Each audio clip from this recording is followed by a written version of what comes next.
महर्षी कृतीचिन्ह महाराज वृष्टीसूत्राचा उपदेश केला. आता वृष्टीसूत्र म्हणजे काय? वृष्टी म्हणजे जल, पाणी. त्यातून त्यांनी जीव स्वरूपाचा उपदेश केला. जीव म्हणजे काय? एखादं पांढरं स्फटिक असतं, त्याच्या शेजारी जर आपण जास्वंदाचं लाल फुल नेलं तर ते स्फटिक पांढरं सुद्धा आपल्याला जास्वंदाच्या फुलासारखं रंगासारखं दिसतं महाराज.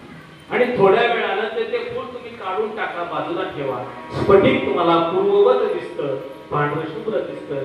तसं महाराज आपण जन्माला आलो ते भगवान शिवाचा अंश म्हणून जन्माला आलो. पण जन्माला आल्यानंतर आपल्यावर जी आवरण तयार झाली सगळी अविद्या, अस्मिता, राग, द्वेष, अभिनिवेश, हे पंच क्लेशांची जी आवरण निर्माण झाली महाराज, त्या आवरणामुळे आम्ही शिवाला विसरलो. आणि हा जीव भाव दूर केल्यानंतर पुन्हा आम्हाला शिवाची प्राप्ती होते, पुन्हा आम्हाला जीव शिवैक्य बोधाचं ज्ञान होतं. जीवा शिवाची दडली समाधी, विठला प्रपंच कृपी उपाधी, शुद्ध स्वरे गर्जती वेदचारी, तुझ वीर शंभो मन कोण धारे.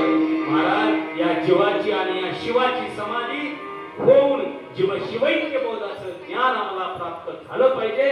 आणि ते होण्यासाठी आमचा जीव काकुळतीला आला पाहिजे. कशासाठी काकुळतीला आला पाहिजे? संसारासाठी नाही.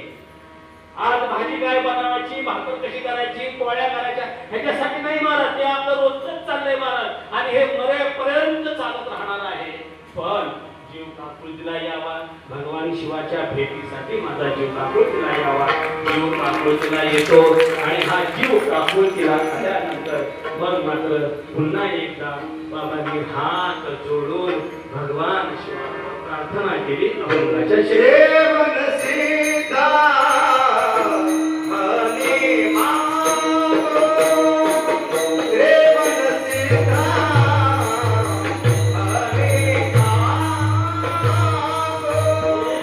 Thank you.